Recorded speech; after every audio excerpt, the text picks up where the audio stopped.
Hi, I'm Dr. J, and welcome to 5-Minute Fridays.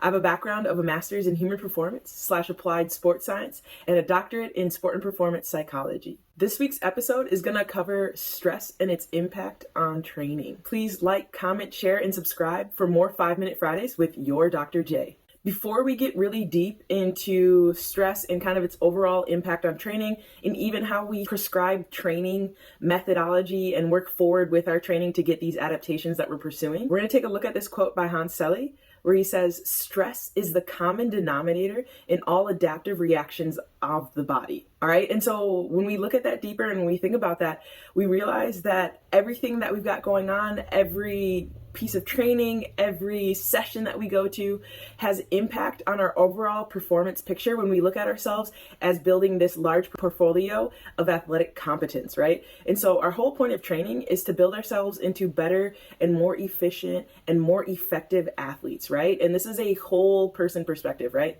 And so as we're thinking about the ways that stress can impact our lives, another part of this General Adaptation Syndrome, all right, or GAS, is going to lead us to realize that emotional or physical stress causes the same pattern of reaction in the body. So whether or not it is a physical stressor or it's an emotional stressor, our body is going to go through the same reaction to both of those stressors as if one is like the other, right? Stress pattern that we're talking about happens along our HPA axis, all right? And the H stands for hypothalamus, the P stands for pituitary, and the A stands for adrenal, all right? And these are three very specific areas that are in different locations in our body, where the pituitary and the hypothalamus are both within the midbrain, all right? And then our adrenals happen to be more so around our thoracic cavity or more within our rib cage area, all right? And this HPA axis is important because it signals to parts of our body to A, send hormones, B, whether or not to respond to this,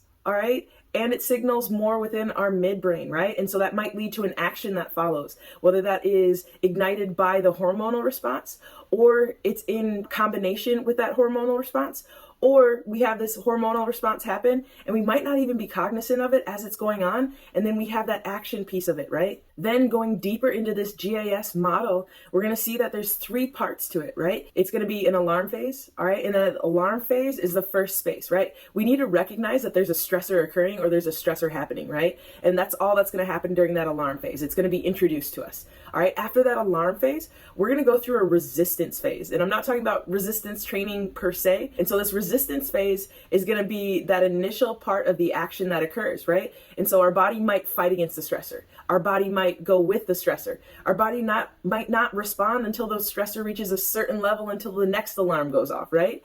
And so all within that, we've got the first two parts. And then after we've been acting on that stressor or we've been recognizing that stressor and that stressor has been playing a part in our performance or playing a part in our training, we're going to hit exhaustion. All right. And exhaustion isn't necessarily like complete and utter like stop of everything, but exhaustion could mean that we don't have energy for that specific thing, or we don't have the energy that's needed in the same capacity. Right. And so then as people way beyond my time started looking at this model, they're like, there's something missing. And so then they tried to add in another step that they adapted to this model, and it's going to be called supercompensation. And this is kind of where our linear progressions for a lot of strength training are based. Right.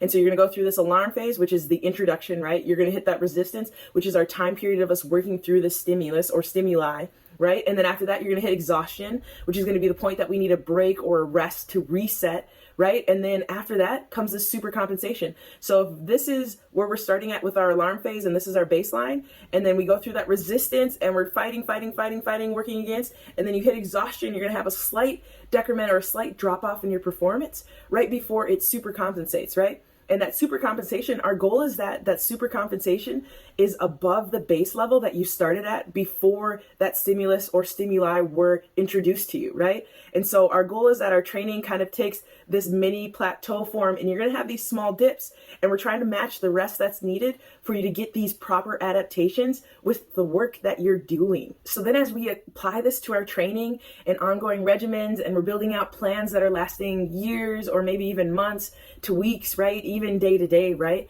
We're looking at these pieces that matter, and our overall goal is to continuously increase that stimulus or stimuli that we're using in our practices, in our sessions, to create these adaptations, right? But we need to be careful as we're adding different things in, knowing which things work well with each other or which styles of training will complement each other as we're working through different phases of our periodization, right? And our periodization isn't just about strength training, it's also about our entire training regimen or our training program that's surrounding everything that we're doing. And so each sport is going to differ a little bit about what parts are going to be included in our training regimen, as we have different rest periods or different competition periods that occur for each sport, whether we're talking at the individual level, we're talking at the team level, or we're talking at a highly competitive level, which might follow a different model. As we're able to continually increase these stimuli or stimulus, we're going to see special types of endurance emerge, right? And this special type of endurance is going to be very sport specific, which is our whole intent, right?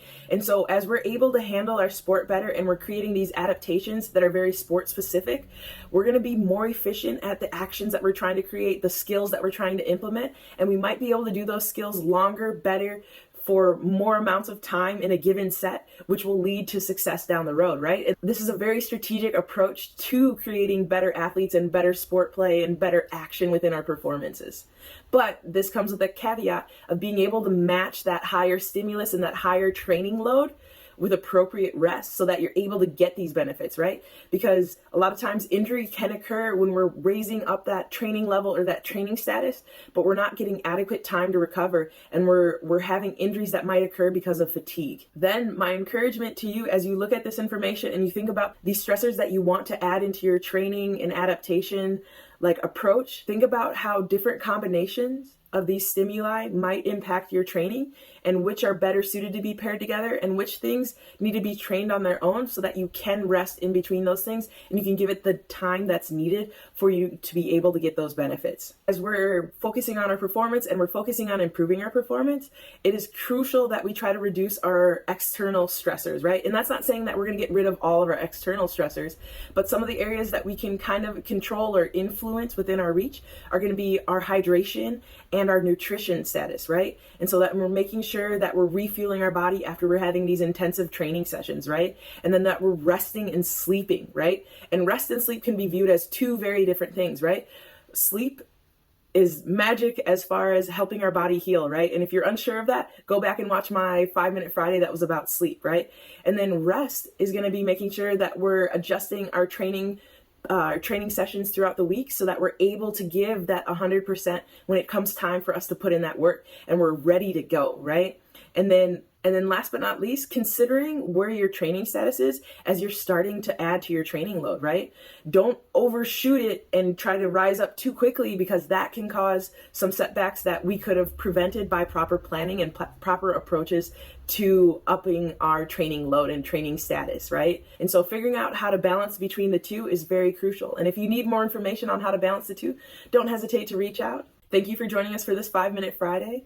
Please join us in a couple of weeks as we look at emotional stress and its impact on the adrenal or the hormonal response within the body. Once again, I'm Dr. J, and as always, be refined by the grind.